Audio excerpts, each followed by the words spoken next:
Beri nama pedang ini Naga Puspa. Selamatkan dia. Jangan sampai jatuh ke tangan pendekar berwatak jahat.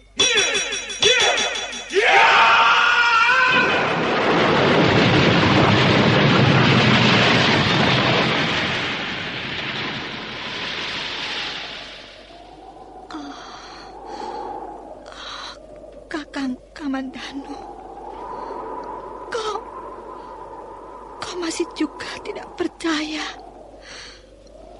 bahwa aku mencintaimu. Meisin, maafkan aku, Meisin. Meisin, Meisin.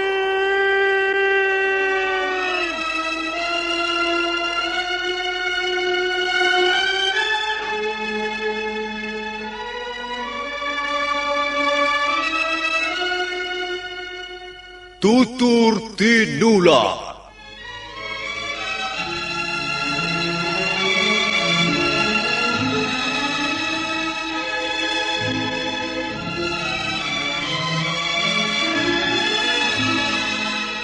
Sebuah sandiwara radio serial, produksi Sanggar Cerita dan Teater Sanggar Prativi.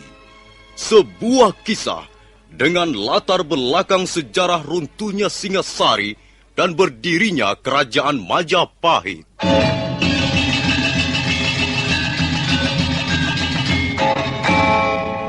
Sandiwara ini didukung oleh pemain-pemain radio yang sudah ternama. Ferry Fadli, Ivone Rose, dan Eli Ermawati.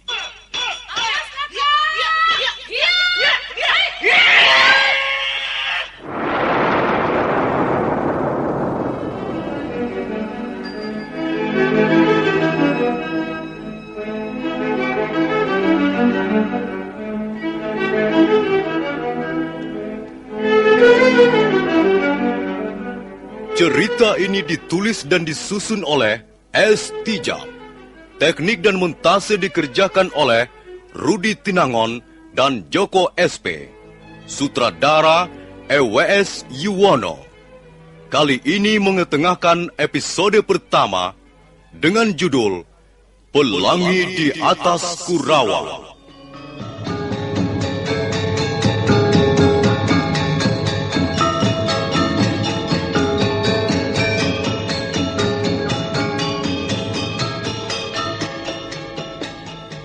Dalam seri yang ke-17 ini didukung oleh para pemain Ferry Fadli sebagai Arya Kamandanu, Wenda Lubis sebagai Wirot, Asdi Suhastra sebagai Empu Ranubaya, Hari Aki sebagai Empu Hanggareksa, Nusri pembawa cerita.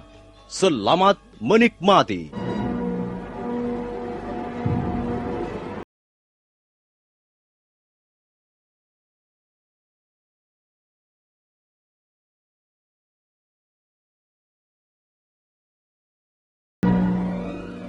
Arya Kamandanu mencoba untuk terus bertahan, walaupun matanya terasa panas dan pedih menahan rasa kantuk. Seluruh tubuhnya mulai bergetar, dan keringat dingin mengucur dengan deras. Dan akhirnya, Arya Kamandanu terlelap bagaikan terkena panas sirep. Tangannya terlepas dari batang bambu petung. Sementara itu, Wirot yang berada di bawah bersama Empu Ranubaya melihat tubuh Arya Kamandanu melayang ke bawah. Guru, lihat Angger Kamandanu. Diamlah, Wirot. Jangan bersuara apa-apa. Tapi, Guru... Diam, kataku.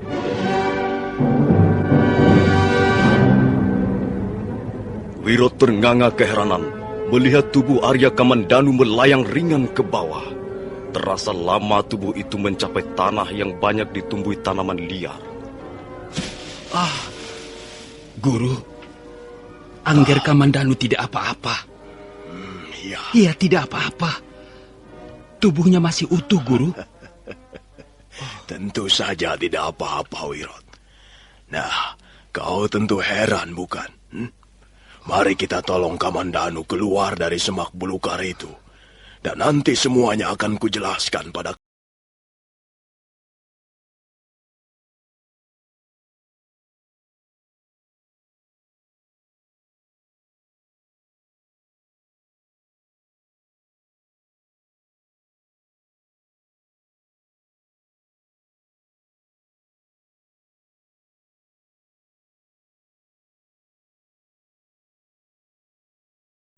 Jadi Angger Kamandanu tidak sadar begitu melayang dari atas pucuk bambu. Boleh dikatakan setengah sadar, Paman Wirot. Antara sadar dan tidak. Saya sudah pasrah, sudah masa bodoh. Nah, disitulah letak rahasianya. Antara sadar dan tidak. Dalam bahasa orang-orang tua disebut lali eling pewatesane. Nah, dalam keadaan seperti itu, tubuh manusia akan kehilangan bobotnya. Semakin orang itu menguasai ilmu seipi angin ini, semakin banyak kehilangan bobotnya.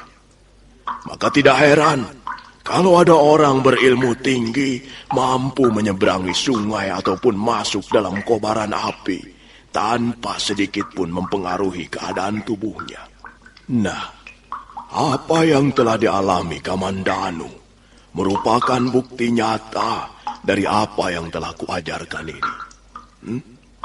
Nah, apakah sekarang kau masih meragukannya, Wirot? Tidak, Guru. Sekarang saya baru benar-benar meyakininya. Iya. Di dalam dunia kependekaran, ilmu meringankan tubuh seperti ini bukanlah sesuatu yang aneh lagi. Setiap calon pendekar yang ingin menempuh pelajaran kanuragan tingkat tinggi, mau tidak mau harus melewati tahap ini. Apakah tidak ada cara lain selain tidur di atas pohon bambu, Paman? Ada. Tapi cara ini membutuhkan waktu yang agak lama. Wirot bisa menggunakan cara ini karena hati dan kepercayaannya masih setengah-setengah. Sekarang lihat apa yang ada di tanganku ini. Buah kelapa, Paman. Iya, buah kelapa. Nah, kau bisa mengganti alas tidurmu dengan buah kelapa, Wirot. Maksud Guru? Begini. Ambillah buah kelapa seperti ini 7 biji, ya. Kemudian letakkan berjajar di tanah dan pergunakanlah untuk alas tidurmu setiap malam. Setiap malam? Ya. Sampai kapan, Guru? Sampai kau mengalami suatu keadaan seperti yang telah dialami Kamandanu baru saja tadi. Suatu keadaan antara sadar dan tidak. Baiklah.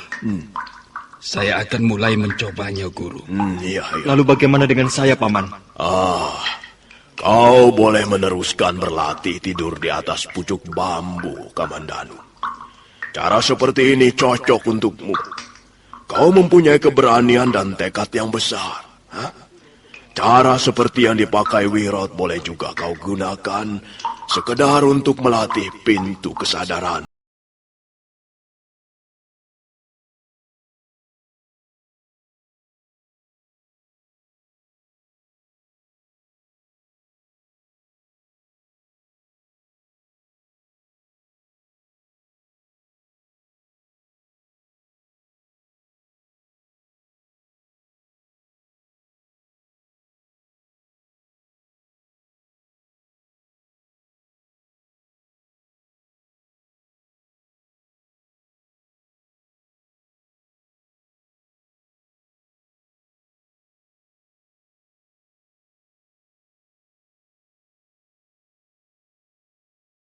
Ketika baru saja kembali dari goa, di mana biasanya berlatih dengan Empu Ranubaya, Arya Kamandanu berjalan mengendap, mendekati jendela kamarnya.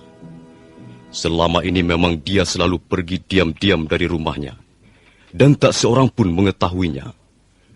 Pada saat kakinya menapak di atas batu-batuan halaman rumahnya, mendadak telinganya mendengar suara ayahnya membentak dari arah serambi depan. Hai, siapa itu?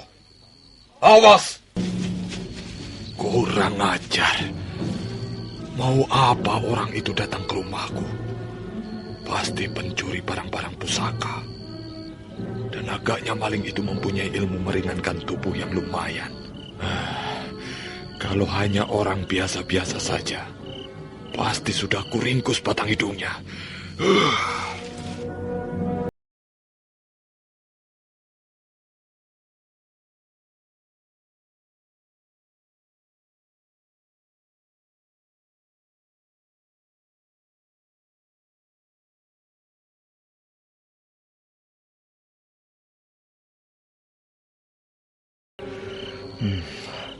Nah, aman sekarang. Untung aku bisa tiba lebih cepat di kamarku. Kalau tidak, pasti ayah akan tahu apa yang kulakukan selama ini setiap malam. Dan dia pasti akan marah sekali. Apalagi kalau ayah tahu bahwa aku belajar kanuragan dari Paman Ranubaya. Nah, aku mendengar suara langkah menuju ke kamar ini. Baiknya, aku berpura-pura tidur saja. Kamandanu, buka pintunya. Buka pintu, Kamandanu.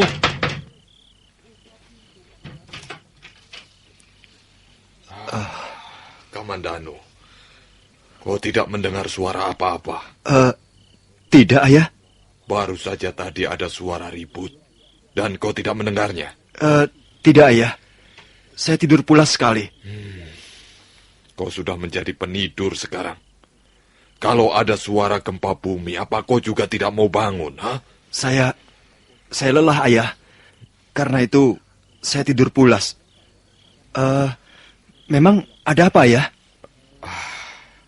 Baru saja ada orang mengintip kamarmu. Mungkin dia pencuri. Pencuri? Kalau begitu, mari kita tangkap, ayah.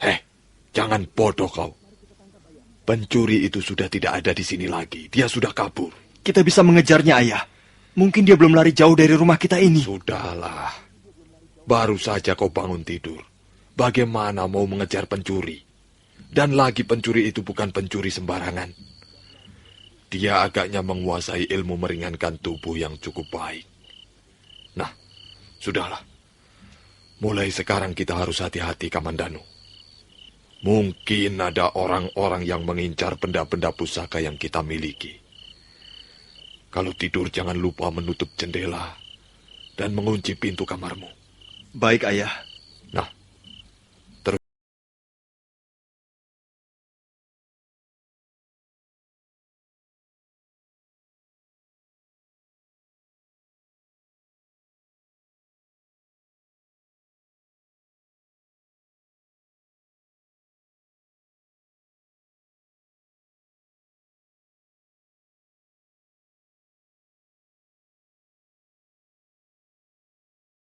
Ranubaya, aku mengenal desa Kurawan ini seperti aku mengenal jari-jari tanganku sendiri, Kakang.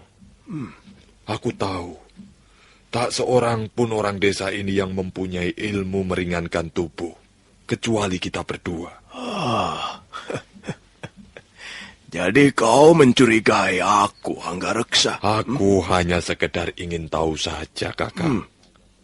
Kalau memang Kakang Ranubaya, aku ingin tahu, apa maksudmu mengunjungi rumahku di tengah malam buta?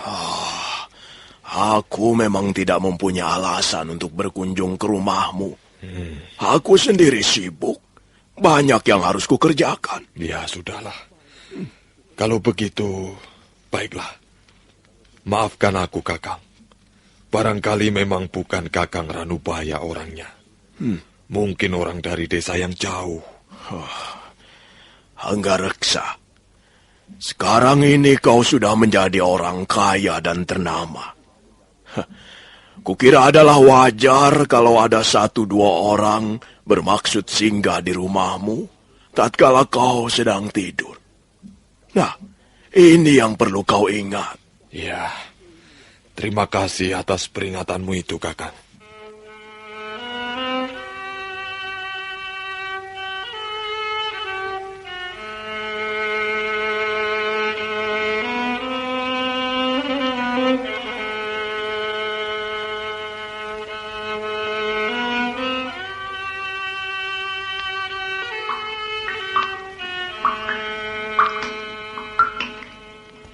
Wah, kalau begitu, Angger Kamandanu sudah maju dengan pesat.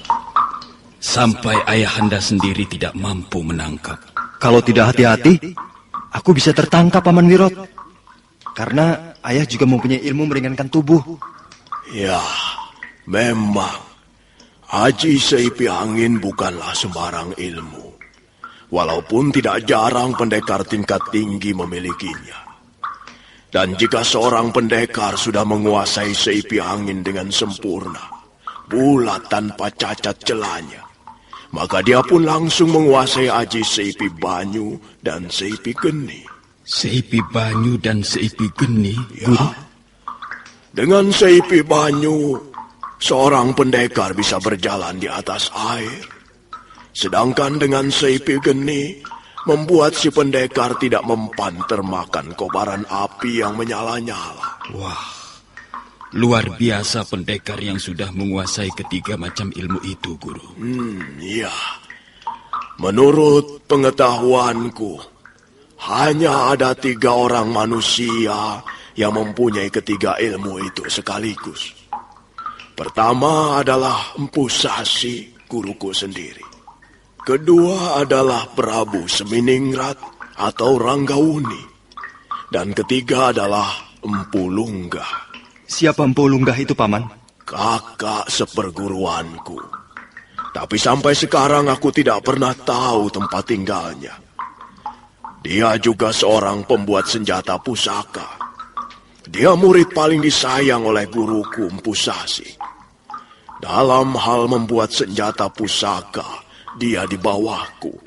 Tapi dalam hal kanuragan, dia jauh berada di atasku. Paman Ranubaya, ayah seringkali mengatakan bahwa Paman Ranubaya adalah sahabatnya paling dekat. Apakah Paman juga saudara seperguruan dengan ayah? Apakah ayahmu tidak pernah menceritakannya? Tidak, Paman. Ayah tidak pernah menceritakannya. Iya. Ya, memang tak perlu hal itu diceritakan. Tak ada manfaatnya. Lebih baik kau sekarang menekuni ilmu yang akan kuajarkan berikut ini.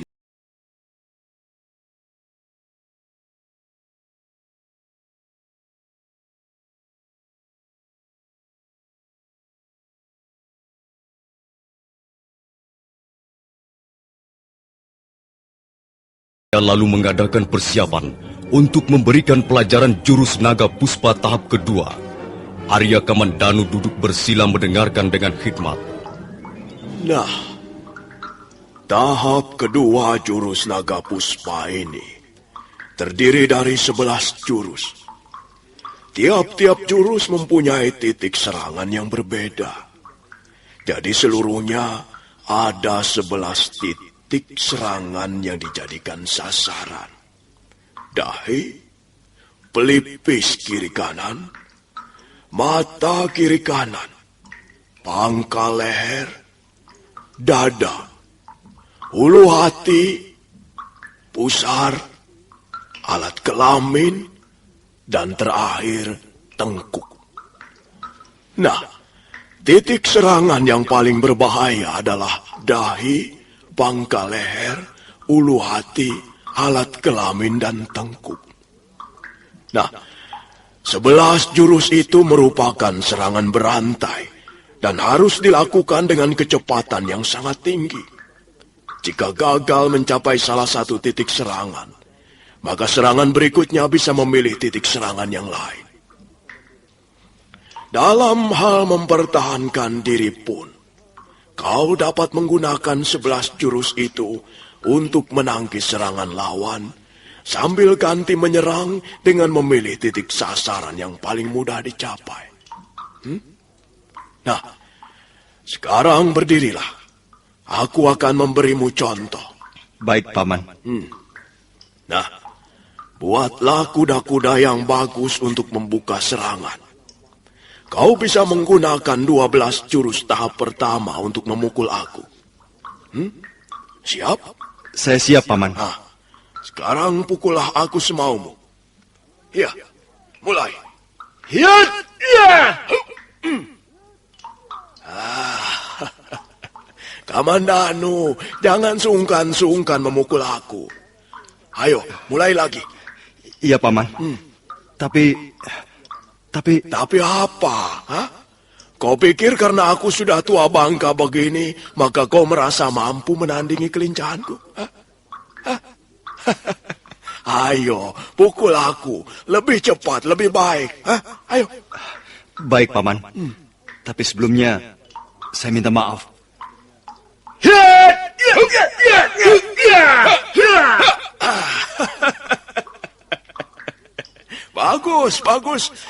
Bagus. Sekarang periksalah tubuhmu. Ada berapa titik serangan yang telah kutandai dengan baik oleh jari-jari tanganku ini? Ayo. Dada saya terasa pegal, Paman. 1. Dadamu sudah terkena serangan. Perutku Ya. terasa agak mual, Paman. Itu berarti pusarmu sudah terkena. 2. Mengapa kau tiba-tiba jongkok di depanku? Apa yang terasa sakit, Kamandanu? Kenapa? Maaf, Paman. Apa? Anu. 3. Alat kelaminmu pun menjadi korban jari-jari tanganku yang nakal ini. Masih ada lagi? Sepertinya saya agak susah untuk bernapas dan berbicara, Paman. Nah. Ini ada yang menyekat di pangkal leher saya, Paman. 4. Pangkal lehermu pun ternyata tidak bisa lolos dari gebrakan 11 jurus ini tadi. Baiklah. Kau istirahat dulu sejenak supaya sakitmu berkurang. Dan nanti kita teruskan lagi. Baik, Paman.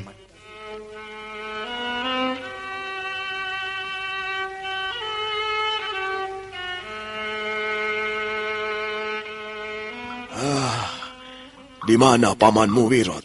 Sepertinya sudah tidur di bawah sana, Paman. Iya. Baiklah, mari kita teruskan. Sekarang ganti giliranmu, Kamandanu. Berdirilah. Baik, Paman. Pergunakanlah seipi anginmu untuk menangkis serangan-seranganku ini. Baik, Paman. Saya siap.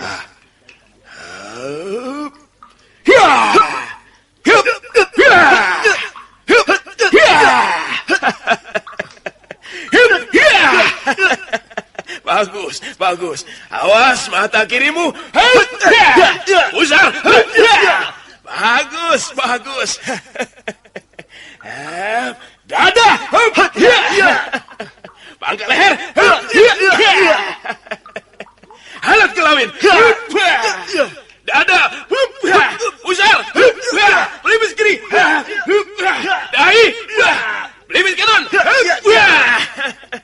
Demikianlah, dalam ruangan goa yang tidak seberapa luasnya itu, Empu Ranubaya terus melatih Arya Kamandanu 11 jurus tahap kedua.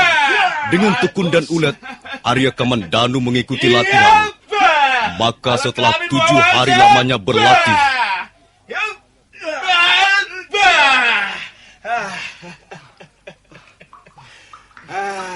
Iya. Berhenti. Berhenti dulu, Kamandanu. Mengapa? Berhenti, Paman. Jangan sombong, ya. Kau masih muda. Tentu saja tenagamu masih besar. Cadangan napasmu masih panjang. Sekarang kau bersiap lagi, Kamandanu, ya. Kita akan lanjutkan latihan ini sambil menguji kecepatan dan ketepatan gerakanmu. Kau pasti masih ingat benda ini, bukan?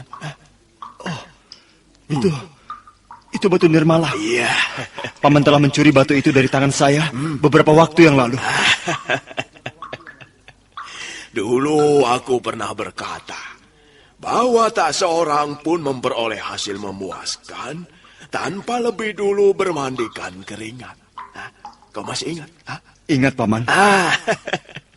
Nah, Sekarang peraslah keringatmu, Kamandanu. Kuraslah peluh yang ada di tubuhmu untuk dapat merebut batu nirmala ini dari tanganku. Baik, Paman.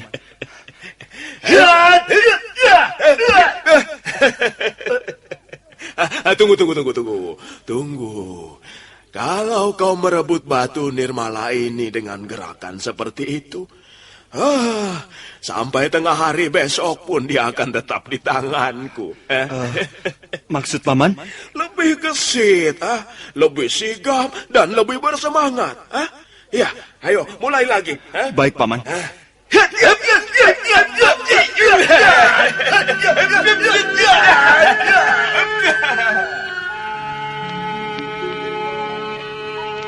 Sekarang Kamandanu berusaha menyerang lebih gencar dengan menggunakan aji seipi anginnya. Sementara Empu Ranubaya dengan pengalamannya berusaha mempertahankan benda tersebut. Suasana dalam gua menjadi sangat gaduh. Tapi apa yang terlihat tidak begitu jelas. Hanya sosok-sosok manusia yang bergerak dengan cepat sekali. Seperti dua setan yang berebut makanan. Nah, para pendengar sekalian, bagaimana kelanjutan kisah ini? Silakan mengikuti episode berikutnya. Sampai jumpa.